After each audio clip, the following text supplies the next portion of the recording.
In 2008, Barack Obama had a lot of weight on his shoulders. As the first black to become president of the U.S., there were some great expectations that he'd pave the way for others to follow. I cannot tell you how proud I am of them. And I look at the guys in my neighborhood. You know, I live in the inner city. They're pressing their chests out a little bit more. Their heads are up. Their graduation rates are going up. They feel better about who they are. They now know. They used to think that the only thing they could become was a basketball player or a football player. Now they know that they can become the president of the United States. Priceless.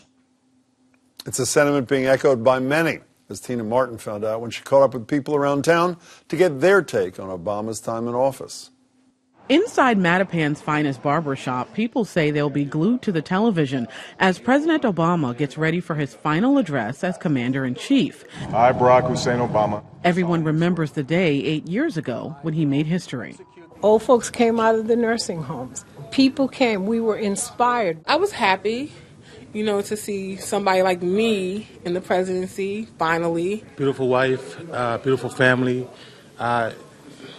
He's great. He's great. Not everyone was convinced the country was ready at the time. I didn't think we'd get a black president so soon, but it was surprising. My fellow citizens. After the president took the oath of office, I knew he was going to make changes, very good changes for us in the community, especially people who have low income. Obama pushed for health care reform with a bill that bears his name. The health insurance situation, you know, everybody was able to get health insurance. He also created protection for children of undocumented immigrants through DACA, or Deferred Action for Childhood Arrivals. It's a good legacy that changed a lot of people like me, like a foreigner that came from West Africa.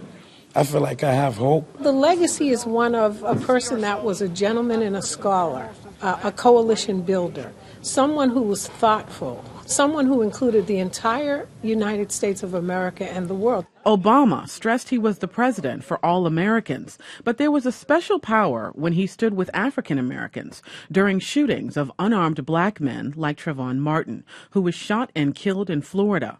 The president even saying publicly if he had a son, he would look like Trayvon. It took a lot for a president to come out and say that. Most people we spoke to say they believe President Obama's legacy is solid, even with a new administration coming in.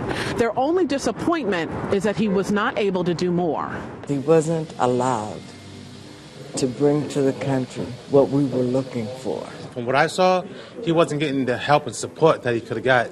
Had he had the support of Congress and the Senate, if all of them worked for the United States of America and the people of America, his legacy could have even been more. But all appreciated what he accomplished.